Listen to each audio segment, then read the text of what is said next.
Hey, everybody. Welcome to episode 22 of my enrolled agent career. Now, I'll apologize because we haven't been on here in about a month, but good things have still been happening. We had a successful enrolled agent firm boot camp and also a marketing class as well. But I've missed you all. So, in tonight's episode, we are going to the West Coast. We've had guests, we've gone from coast to coast, north to south, and tonight's guest, I've actually been trying to get on the podcast for a few months now. This person is not just highly accomplished within tax world, but their skill set and background is one that's very unique to me anyway for an enrolled agent. And that's one of the things that I love about the EA designation is that each of us has a different journey and path, and we don't all have to travel the same road of having an accounting degree, getting 150 hours. And those different journeys and roads are what make us unique. So, a little bit about our guest tonight. Yes, they are an enrolled agent, but in addition to that, they are one of very few, and I don't know the percentage off the top of my head right now, but I'll still say very few people who have passed the test to become a United States Tax Court practitioner. If you have not looked into that at all, I will put a link down below that gives a little bit of information about what they have to go through as far as studying and exams. And it actually gives them more power than we hold as enrolled agents. But that's not all. This person is also a current member of the National Association of Enrolled Agents Board. And in addition to that, this person is also someone who has their own EA firm. They're also a musician, also an actor, and they teach in college. So, without any further ado, I'd like to introduce to you our guest for tonight, Mr. Jeffrey Thompson. Hello, so good to be here. Jeffrey, from the bottom of my heart, really appreciate you making the time to be here with me tonight just to share your story and give people some insight and inspiration as to what they can do too.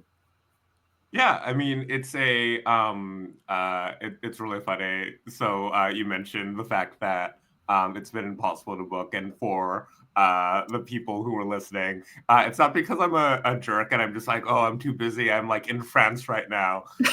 We've been doing renovations on the house, and this week I like planned it in advance. I was like, okay, renovations are going to be done. Nobody's been in the house for a while, and they started painting the inside this week. But I feel like painting is quiet enough where we should be okay. But yeah, no, I'm so happy to be here and just like talk about being an EA with America's favorite EA. Oh, you're too kind. And I should have gave that disclaimer. He wasn't running from me or avoiding me. He Hmm. did explain, hey, I'm having some renovations done.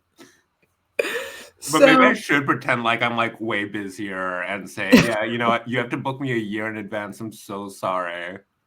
well, I don't know. Once we start talking about your journey and some of the stuff that you do, I think the listeners will find that you are pretty busy. I try, yeah. So, the first question I have for you that I ask everyone that comes on, how did you find out about the enrolled agent designation and what made you decide to sit for the exam?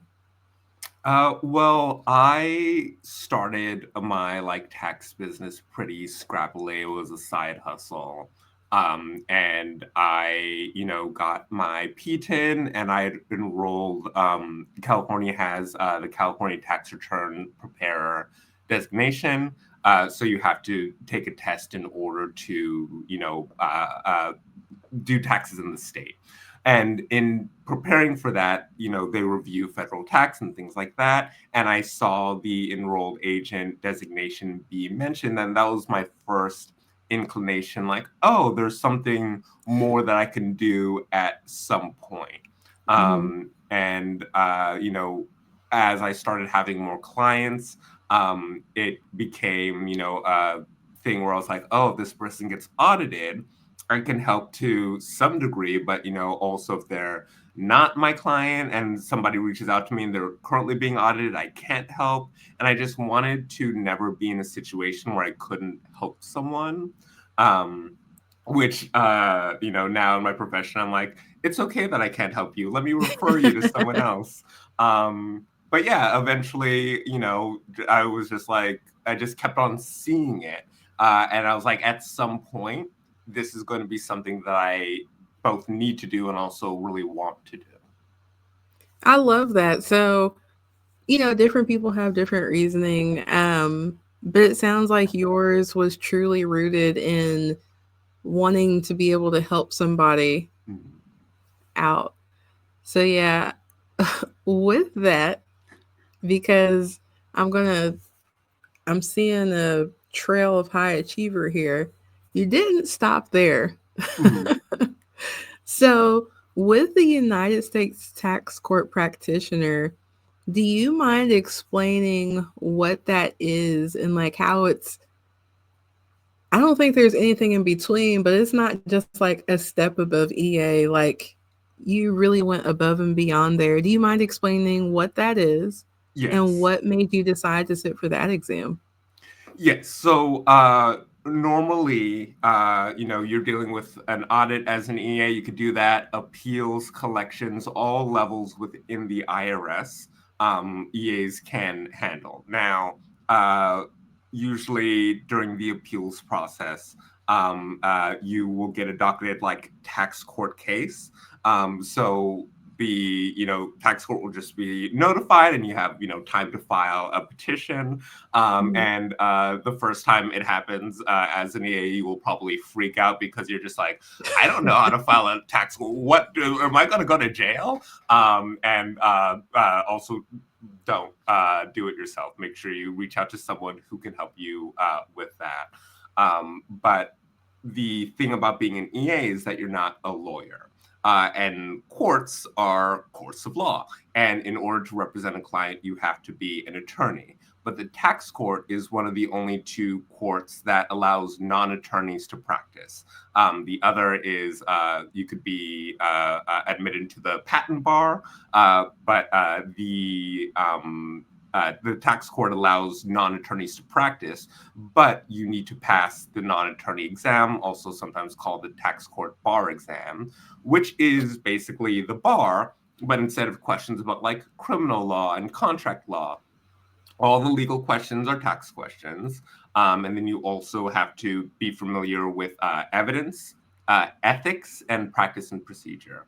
And the fun part about this exam is you have to pass all four sections at the same time.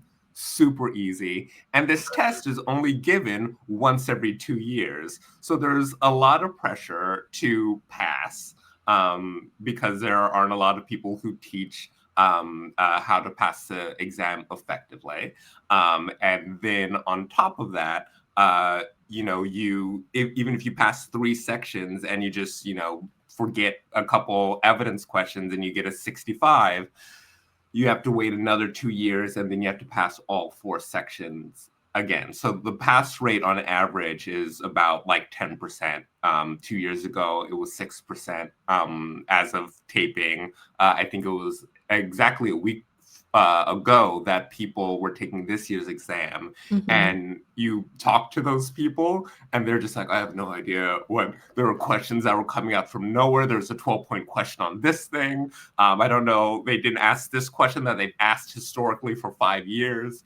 It's a beast of an exam. But like, if you are an overachiever and you want to have that, like, there's nothing more that you can do at that point aside from, you know, being a lawyer, which you could do, but it's only if you want to practice in a very particular way. Mhm. So for you, and you forgot, I think one of the things that's even more stressful, it's only given once every 2 years. You have to pass all four parts. So Our poor friends who just took the exam have to wait until May to Yes. find out if they passed or not. Yeah, it is the most I think years were taken off my life just from waiting because you don't know how you did. You have some idea, and then after you find out that you pass, then you have to pass a character and fitness interview. So you get interviewed by a few members of the court. And some people have said that no one's ever failed that. Some people have said that some people have. No one really knows, but it's a weird interview where they ask you a bunch of questions. They ask you about if you've ever gotten any traffic tickets. They Oh, wow. it's a and you got to know dates or the amount because these are things that they can find out about you. Have you ever been sued? What's your tax filing history? Which, if you are a tax professional and you're not filing taxes on time, start doing it. And then after that, you wait, I think, another 2 months to actually get your bar admittance. And it's the and then even after I got it for like 2 months, I'm just like, was this a mistake? Are they going to take it away from me? But now Oh, that I have a few cases under my belt, I'm like, okay, I'm good now. awesome. So you're in California. Mhm. You already had to take it up a notch more than anybody that's not in California because you Mhm. have the CTEC. Mhm. You said, hey, let me be an EA. Then you said, hey, let me become a United States tax court practitioner. How did you get there from side hustle? Because, and correct me if I'm wrong, you Mhm. have your EA firm. Mhm. Are you still actively doing music as a musician? Like, are you writing? Are you doing gigs and acting? Yeah, the so it's a very interesting thing because things are very seasonal, and acting and writing has been pretty slow since the strike, which has been pretty great for me because I just got married, so I've actually had like some time to just like enjoy it and catch up on shows and things like that. But yeah, I have a commercial audition afterwards. I've written some scripts this year, and I think the great thing about having your own firm is you get to decide when the work is done. So I'm the type of person wakes up late, goes to bed late. So I will never schedule a call before 11 a.m.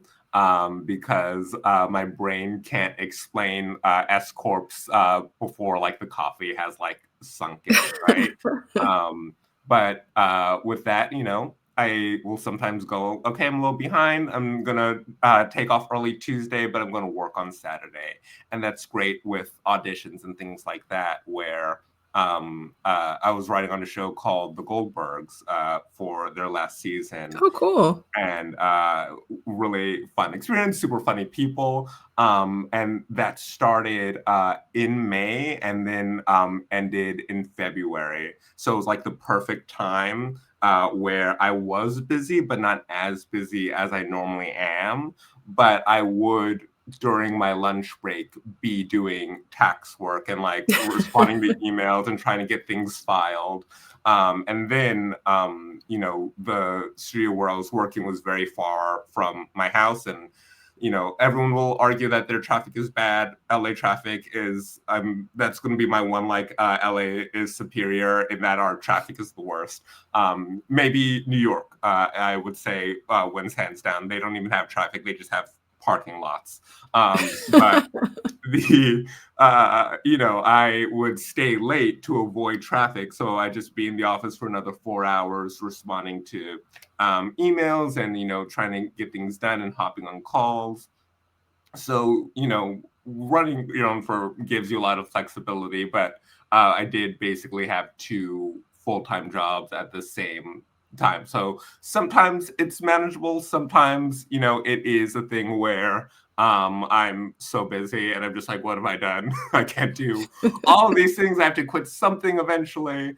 And as things evolve, like I call it a sabbatical, but it's not a real sabbatical because I'm not getting paid.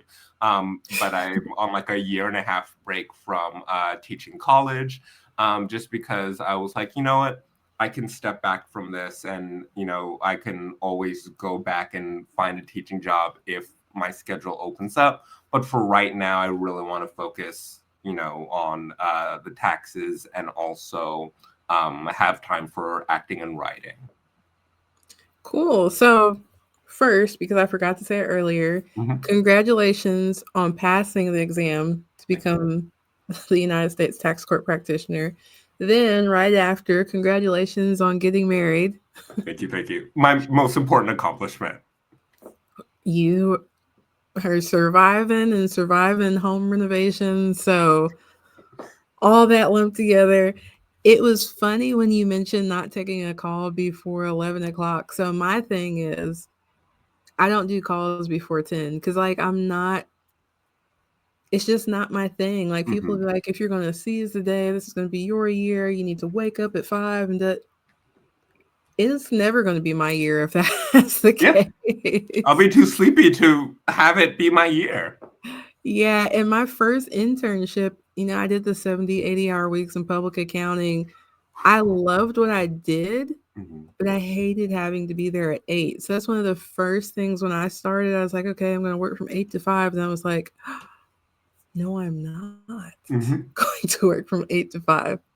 I'm going to start at 10. I'm not going to talk to anybody until 10. So I love that you've built the schedule that you want, but also like taking advantage of things like why sit in traffic when I can be productive Yeah. work wise? So, with you taking your year and a half off from teaching, what type of courses were you teaching in college? So I, funnily enough, was teaching psychology, because that is what I got my first master's in. So my career has taken so many like sharp left turns, and I originally went to school for to become a psychologist, and that didn't work out. Kind of like in the middle of grad school, I was just like, maybe this isn't for me, but I'm really committed to this path. So Mm. I had finished my master's, applied to the one PsyD program that Doctor of Psychology, that I wanted to get into. And I thought it was a sure shot because I went to Pepperdine for undergrad, went to Pepperdine for my master's. I'm like, of course they're going to accept me for the PsyD program. They did not. So I Uh-oh. had like a year to kind of figure out like what I want to do with my life. And I applied for an MBA program because I'm like, at some point it would be helpful to have an MBA. A lot of student loan debt. Don't even ask me about it. But during that time, I opened a theater. And because I was a poor grad student, I basically was like, well, I don't have money to hire professionals, but I do have free time. So I'm just going to read about everything that I need to know. So I'll just go to the library and like grab. For the younger generation, libraries are like a Kindle, but it's a place you go to. And instead of PDFs, they have like the actual book printed out. Paper is like it's like an iPad, but it's made out of trees. The It's funny that I'm like now I'm making jokes about being old, but I think I'm getting up there in my age. But yeah, I just would read. I would just get books about accounting and marketing and tax prep. And that's basically what encouraged me to like do the CTEC, because I would have friends asking questions about like, hey, can like actors deduct this thing? And then I would just be like, well, according to this is how you would do it. And then at some point I was like, wait a second, I could get paid to do this. And yeah, so yes, I was teaching psychology. And I have to always give that explanation because people will be like, but you do taxes. So how did you teach psychology?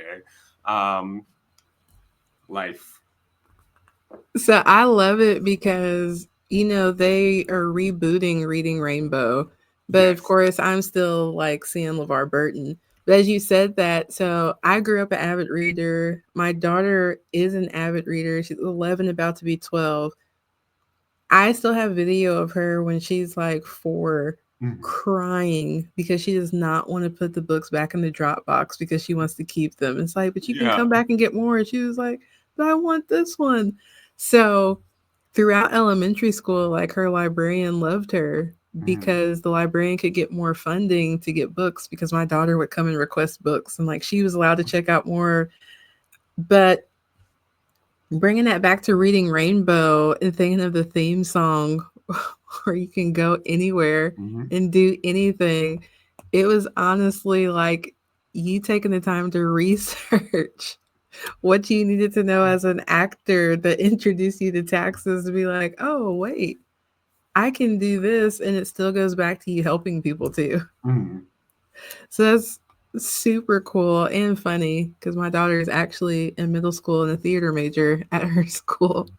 So I've been learning all kinds of cool stuff because she reads and reports back to me.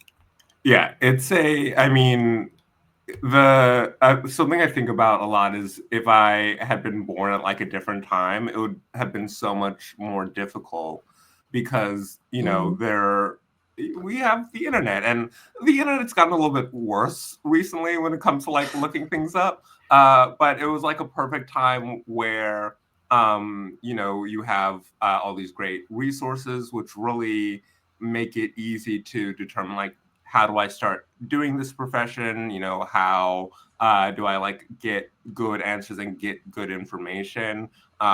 It's as good a time as ever to like jump into this profession because I think it's like as accessible as it's ever been. There's some things that make it like more difficult, like wisps and things like that. I think I put too many pss on my wisp, but and every business has its like upfront cost, but Mm-hmm. it's most states you really can just say as of today I'm a tax professional, which there are some downsides to that. Yeah. But get a good mentor, read a book or an article before you jump into it. Maybe your first tax return shouldn't be a 1031 exchange, but Right. who am I to tell you what to do? When you get audited, call me, and I will fix it for you. So it's just so cool, and every EA who you meet has a different story. So many people, this is like their second, third, fourth profession, Mm-hmm. and you get people from all walks of life, and if I maybe a little like poetic for a second, it is kind of funny how you meet people. It's like, you know what, if we weren't both tax professionals, we would not be friends. But right now, us like having a drink and like talking about like how we have like the same type of like annoying client question. This is what America should be, where despite our differences, we all can like come together and say, hey, we all have the same goal at the end, right? Mm-hmm. Um, So, with you kind of having your start helping other people in the mhm. theater, like answering tax questions, what they should be doing, is that like a niche of yours that you work with, or who do you work with in your firm? Yeah, I work almost exclusively with entertainment professionals, so actors, writers, directors, and I found that niche accidentally just through those being, I started doing my friends' tax returns, and they would refer other people to me, and it started small, 30, 40 people, and then I think the next year grew to like 70. And then I remember when I crossed the 100 client threshold. And then I remember when I crossed the 300 client threshold. And then I think this past year, There are still a few people who haven't gotten me their documents yet. So technically I haven't yet filed 500 tax returns, but I have been, I've gotten engagement letters and down payments for 500 tax returns. So I'll just say that they're filed. But, it's probably 9 years of growth and some bookkeeping on the side. And really, it's just being able to know who you want to help, but also being flexible, because I, thought, I didn't think that I was going to end up in taxes. I always thought it would just be a thing that I do for a little bit of money on the side. I thought at some point I was going to be a tenured professor. I was always like in the running whenever a tenured position popped up, and that didn't happen. And now I'm like, that's okay. You have to be flexible, and you have to be open to kind of like what the world offers you, because I don't know, I can probably think of all the things and all the ways that I thought my life would end up, but then you like see an opportunity and then you're like, this actually isn't what I thought, but it's just as great, even better sometimes. Mm-hmm. And I'm glad life brought you this way. I remember meeting you last year as you were getting ready for interviews, and I'm like, man, I can't wait for interviews to be over so I can actually talk to him. Mhm. And just for context, so Jeffrey was interviewing for a position on the board, but I was on the nominating committee to nominate people to be on the board. So I was like, I don't want to be talking to him and anybody think there's any funny business or anything. Not that I got that much pull or weight, but just the illusion of it. Um, so congratulations on being able to build a practice that big that fast, because I don't think when people start a business Mhm. they actually realize how much work goes Mhm. into it, which feeds into the stat of most businesses not lasting 5 years. Mhm. You kind of answered this already, but if you want to give anything else, you did the returns for friends who happen to be actors, Mhm. and they referred people, and then they referred people. Was there anything else that you did to intentionally build your business? And I say intentionally because 9 years ago, so yeah, you were here around COVID era too. Yes. I was not trying to grow, but I was already virtual. So guess what happened during COVID? Bonus tax solutions blew Mhm. up because I already didn't want to see you in person. I was already on Zoom. Mhm. Mhm. So for you, is there anything that you did intentionally? And are there any I guess you could say like warnings or advice that you could give like when you're seeing exponential growth in your firm? Yeah. So this is I some of the best advice that I've seen, and this is something that I did just, out of the kindness of my heart. And then I was like, wait, this actually is helpful. Anytime there was an opportunity to speak for an organization, I would do it. And before COVID, I would just like reach out to like different theaters and things like that. And I would say, hey, I will do this for free. There were a couple of people who were like, no, we're not interested. And I was like, I just want to clarify, for free. And they're like, oh, sorry, we didn't see that part. Yes, of course, we'd love that 100%. Because one, you get good questions from people. And you Mhm. practice being able to like explain things. I can explain S corps to anyone, and they'll walk away feeling like, okay, I don't fully understand what a distribution is, and I don't know why it's different than salary, but I do understand that it is different, and that's, I think, all I can, the degree to I can get. And you will just have people reach out to you afterwards, and you do a 2-hour session once. You get one client that's with you for 3 or 4 years. That session is paid for itself.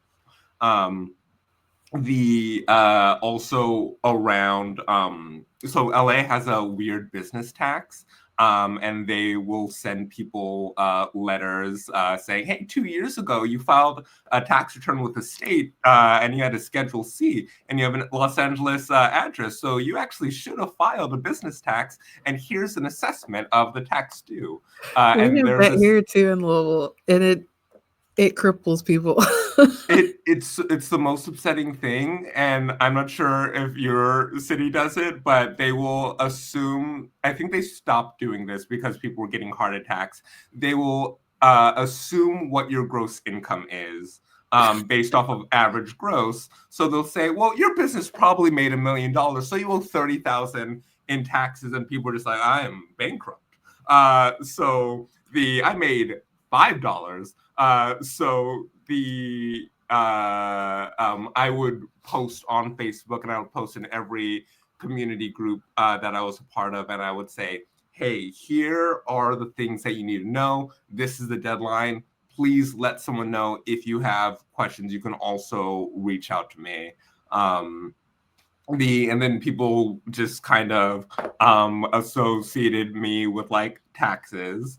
And it's really funny. I was out for drinks with a friend, and one of her friends happened to be at the same place, and she introduced me, and then she was like, hey, do you post about accounting a lot? I was like, yes, I do. That is who I am. So, and this is like over a basically decade of doing it, but you can become a person in your community that is known for doing that. And you just take little steps. There's the second part to your question, and I completely forgot.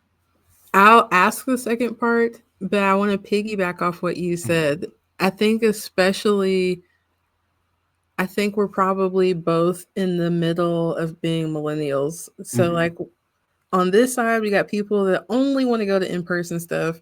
And then over here, we have people that only want to DM, and you have to like marry them. Yeah. So I love that in the beginning, you went and offered to talk. Like me and my husband were laughing about this. I think this week when I first started, my daughter became my business partner because I was meeting people in coffee shops. She's not in preschool yet, so she's 2, 3. I don't know if we're going back to Starbucks or not anymore, but we were at Starbucks. She'd have her apple juice box and cake pop. She got her first client because somebody asked what she was doing. She was like, I'm here for a business meeting. So he was intrigued because my daughter has always had a pretty sharp mouth on her. He was like, so what do you do? She's like, we do taxes and we do bookkeeping.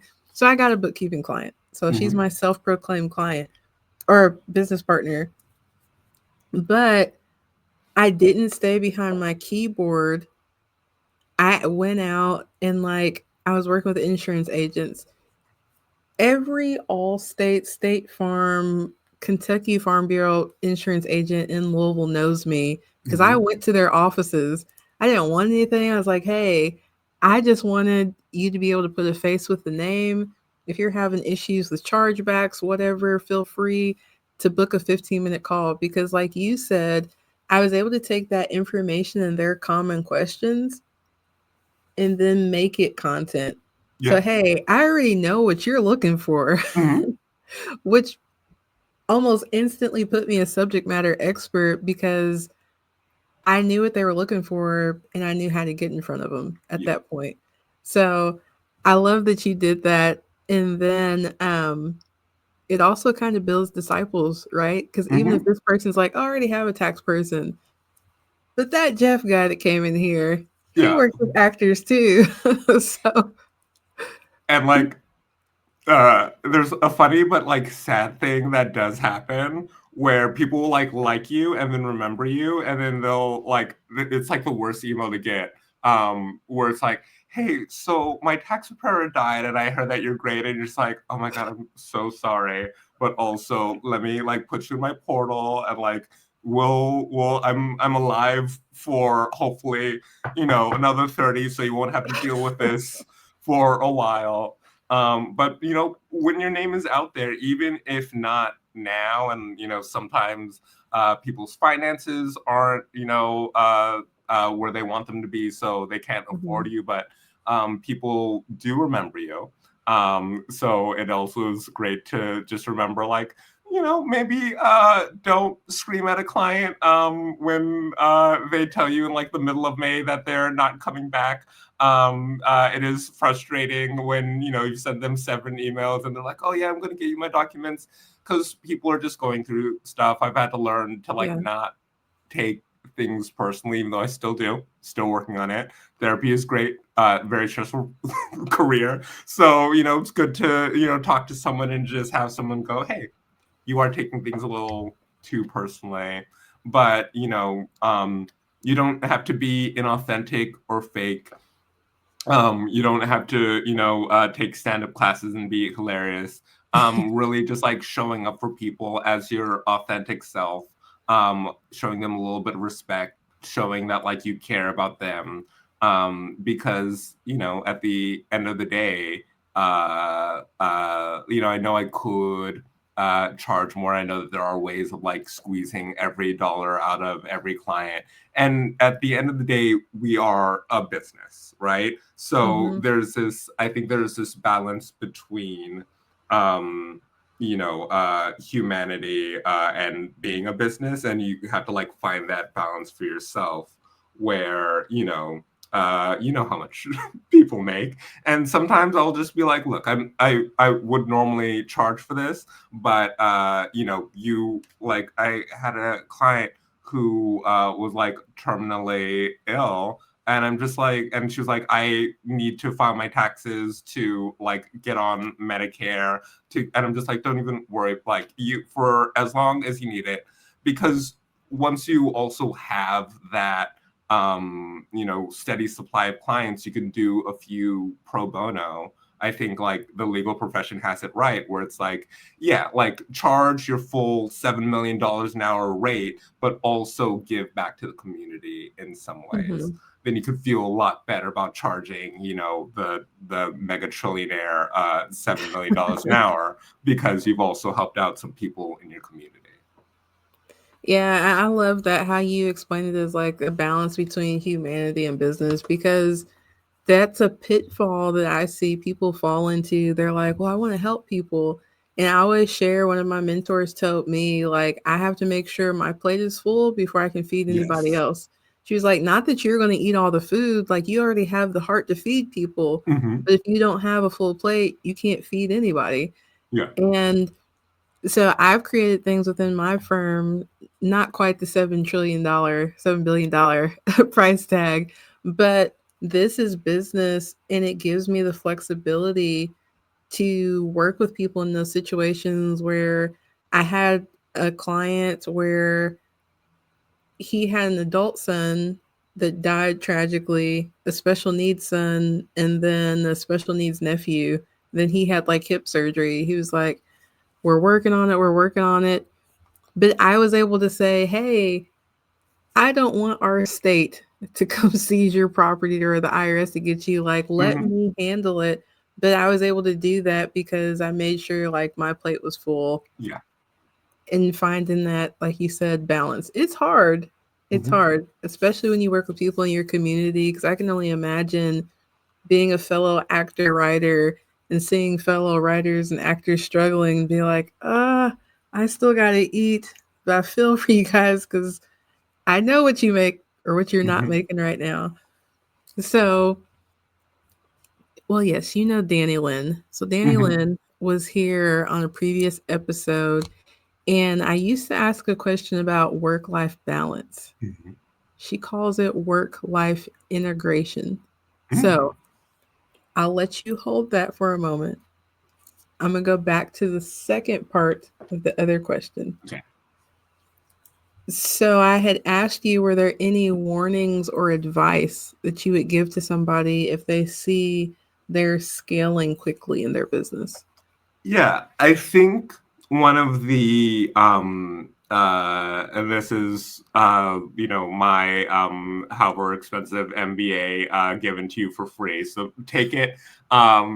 You have to constantly be looking at your business systems and say, are there things that I can do more efficiently, and figure out, and that's like the hardest thing. But there's this phrase I learned from a book called The 7 Habits of Highly Effective People. Um, and the term is called sharpening the saw. And it's this idea that I have to cut down a tree, but my saw is dull, and I have an hour to cut down the tree, right? Most people will go, I don't have time to sharpen the saw because I need to get this tree cut down. I'm going to be wasting time sharpening it.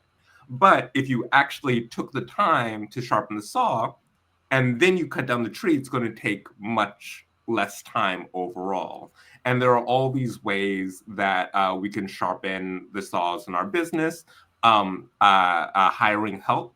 Um, at a certain point, I was like, well, I'm not going to hire someone to do the entire tax return. I still want to be the point person with the client, and have that face to face, and be, there are just certain things that are in my brain that I can't easily pass on to someone.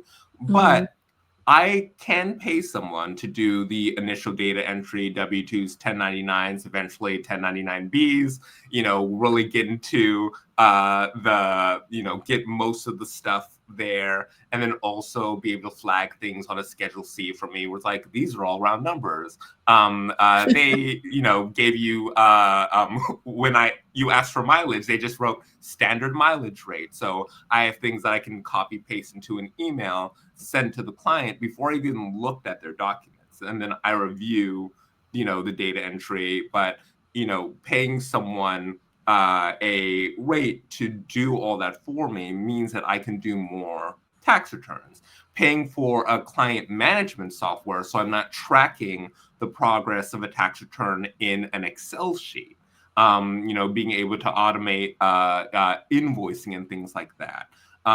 Over time, you just see, hey, I spend so much time doing the same thing over and over. Are there ways where I can minimize that?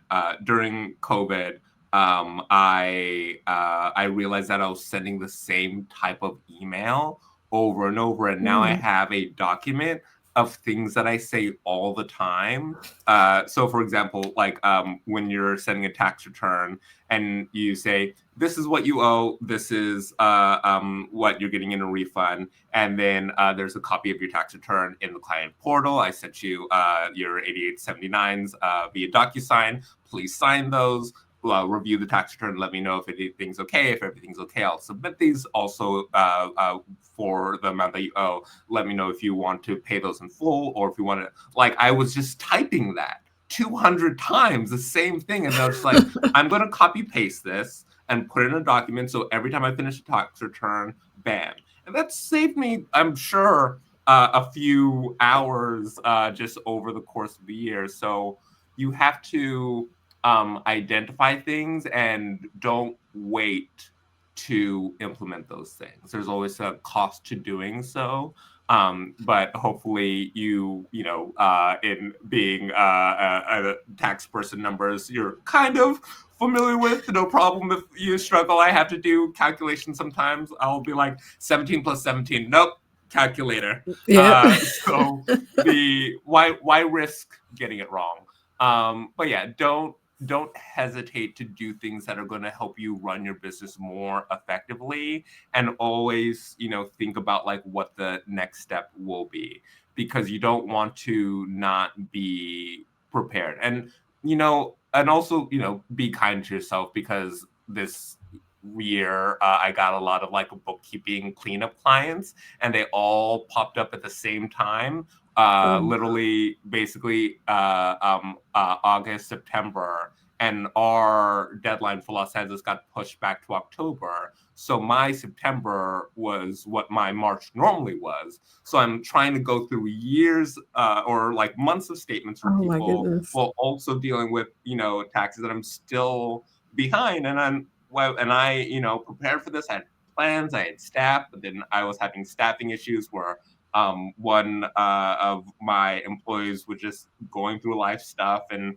her computer like kept on dying and she couldn't work. So stuff happens, but to the best of your ability, prepare for it. And when it gets stressful, like take a break, get some water, go outside, pet a dog.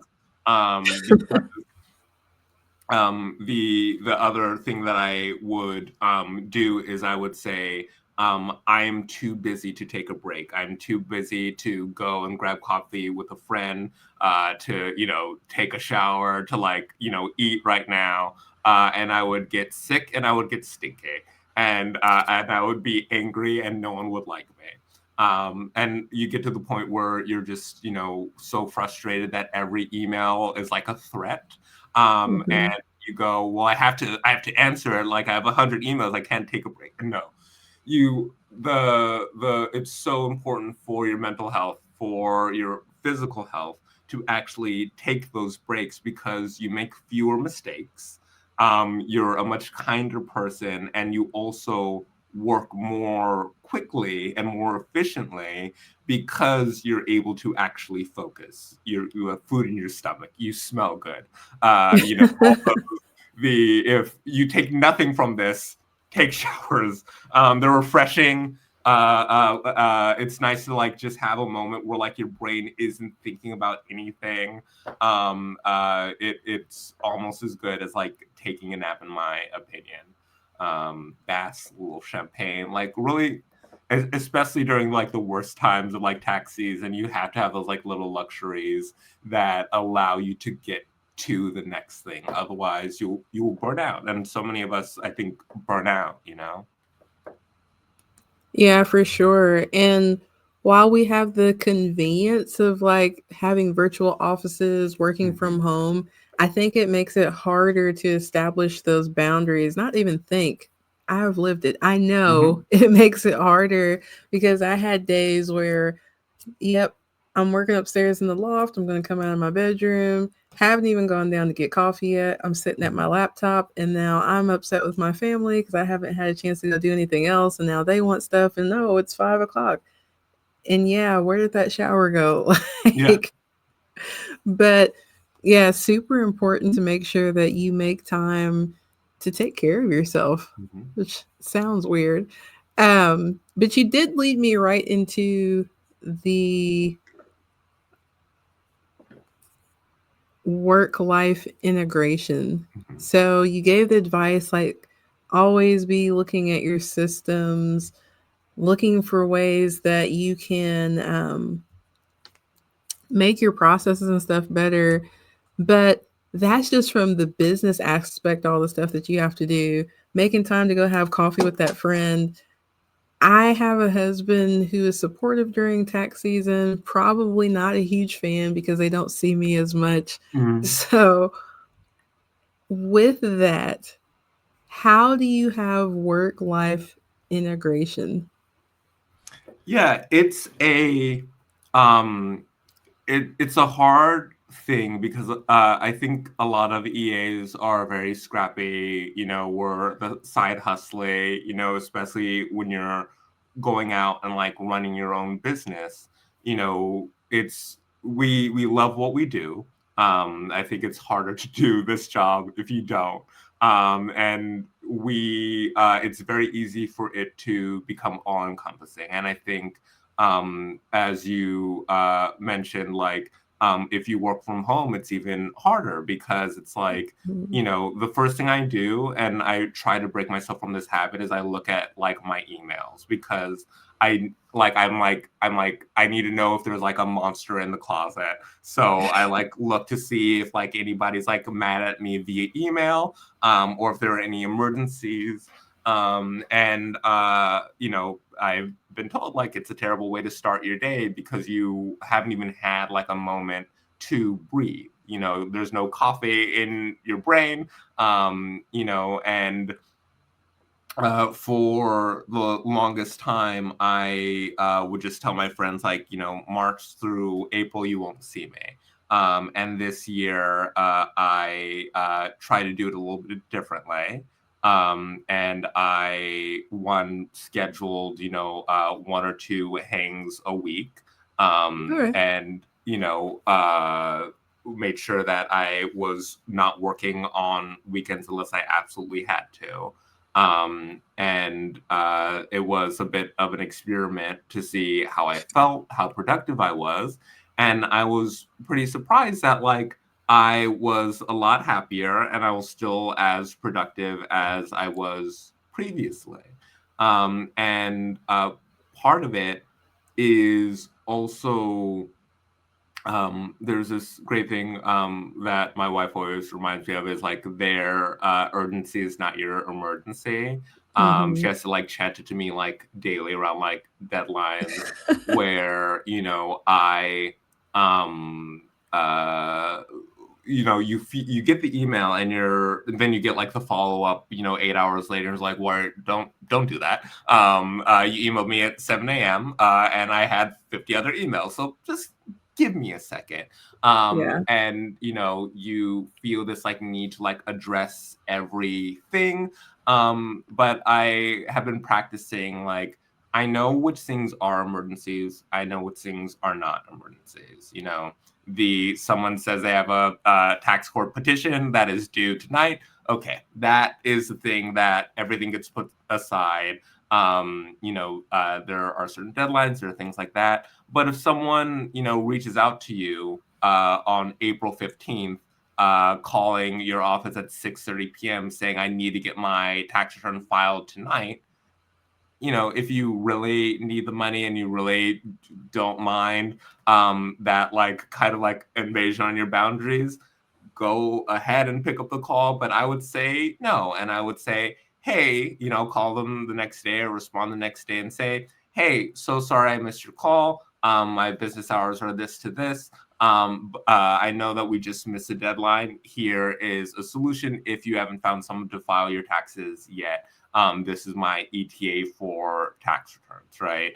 And you, yeah, I and you really just have to set boundaries with clients. I will have clients who will follow up with me within like 24 hours. And never I try to never say this in like a like angry way, but hey, just so you know, especially during busy times, it will sometimes take me 2 days to respond to your email. But I just want you to know I see your email and it's important to me and I'll respond in a little bit.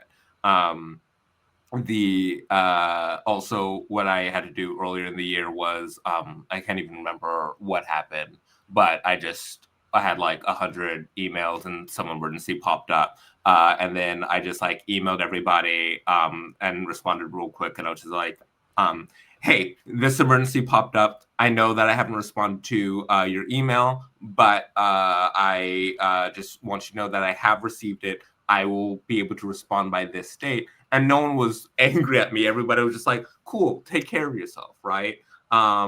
You will be surprised how willing people are to respect your boundaries.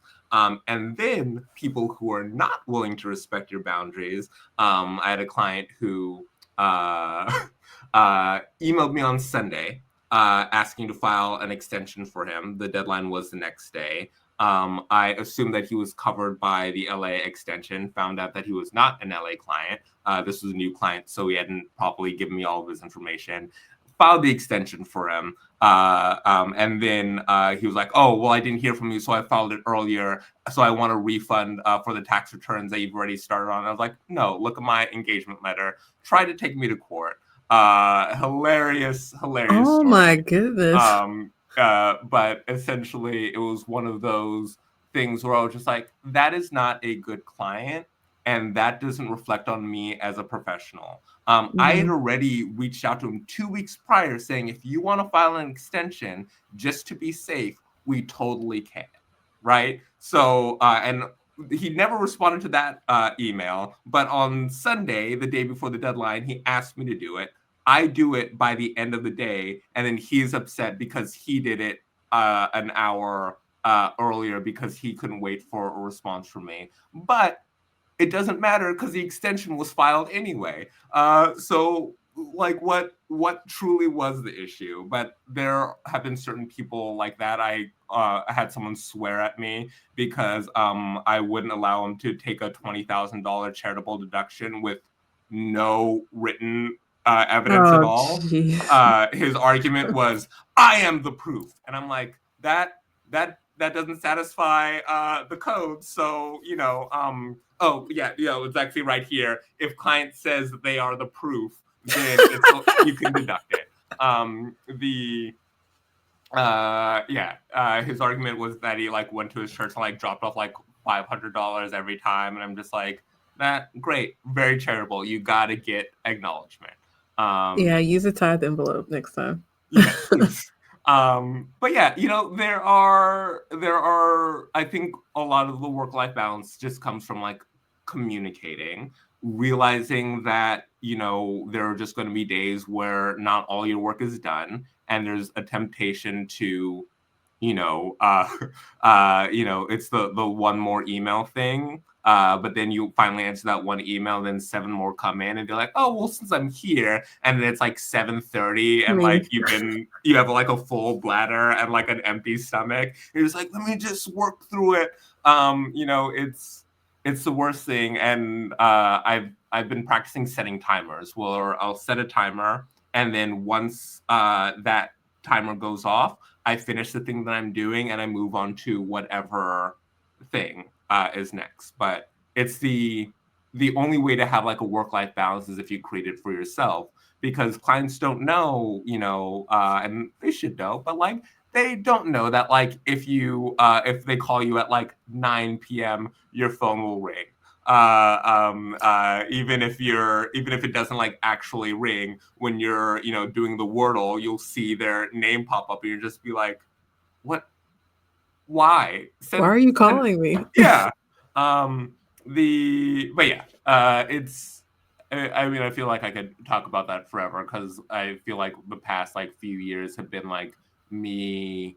During COVID, I like was just constantly hopping on phone calls because people couldn't see me in person and they had questions. And I was like, this is unsustainable, because I'm talking so much that my voice is going hoarse, but people still want to hop on phone calls. And I just had to say, no phone calls. Yeah. This could be an email. And that policy is stuck around. I don't do unsolicited phone calls. If you do want to talk to me about something, you need to let me know what we're talking about beforehand. Because if it's something that I can say it's in the client organizer and I've cleared my schedule, to just be able to tell you everything you want to know, what documents, fill out the client organizer. And that's like a boundary where you feel bad about it sometimes, because you're just like, oh, I don't want to be mean to people, but like, it's there for their convenience. It's there for their guidance. It's also there for your protection, because if a client says, no, I didn't have any employment on their client organizer, and then they get audited and they're like, well, you should have known that I had W-2s. I'm like, well, I asked you and you said no. Yeah. So, whew. No, that was all good. I still remember the person who called me on Facebook Messenger at 6 in the morning, and I was Oh my like, God.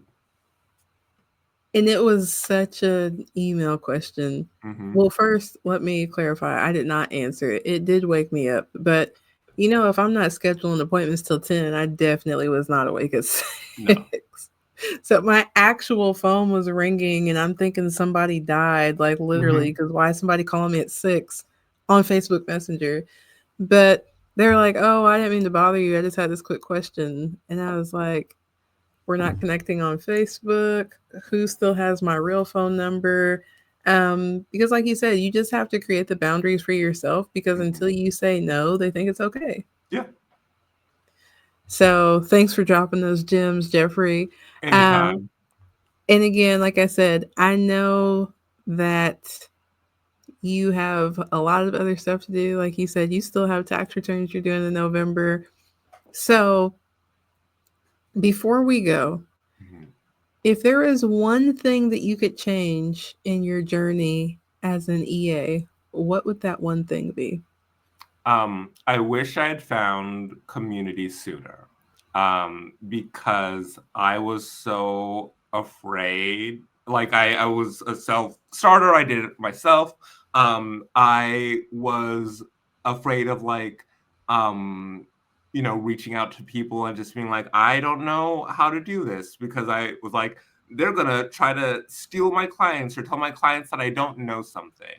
Mm-hmm. And it wasn't until I found community that I like realized people will just tell you stuff. And they'll just be like, oh, it's you have to file this form, and it's very easy, and blah blah blah. And also, people will be kind enough to say this may be beyond like what you need to do, or what you can do. So I would recommend like referring this out because of this, and this. Like I have met a few jerks in the industry, but they are such a small minority. I felt a lot of like imposter syndrome when I joined NAEA, and when I joined like other like Facebook groups where I was like, all these people know so many things, and these people are like citing laws, and like these people know what a rev proc is. And I was like, I didn't know I was supposed to read rev procs, but I also clients who though most of those things like apply to them, and so and but then there are things that I know that they don't know, and it took me a while to realize that I don't need to know everything about taxes, that I don't need to know every international tax treaty. It's okay if I never file an estate tax return in my life. Like there are just certain things that like it's okay for me to not know. And then that also helped me realize that like, oh wait, there are other things that like I don't have to feel bad about. Like my favorite thing to tell clients is like, look, you wanted an LLC, I'm going to talk to you about like the tax benefits of it. Nothing. The Right. quickest conversation ever. The other consideration is liability, but I can't tell you about that. If you want a lawyer, great. You want to look at like protecting your estate? I know a few people that you can call. You want to look at investments? Here are some financial advisor friends of mine. You can talk to them. It's so great to have people that you refer out to, Mm-hmm. because you don't it takes off the pressure from you of knowing everything.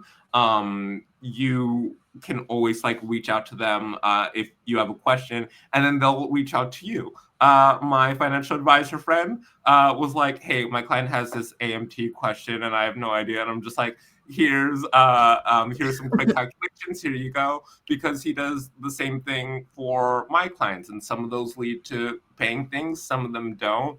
But at the end of the day, like you create so much more value. And also, most of my boundaries that I learned were from seeing other tax preparers go, this person did this thing to me, and having 20 people in the comments say, that is not okay. You need to fire that client. Then I'm like, actually, it's funny. My last thing was like, I didn't know. I had never thought that you could like fire a client. I was just like, you can't do that. Like they are there, it's like McDonald's. You can't say, well, I want to see you smile. But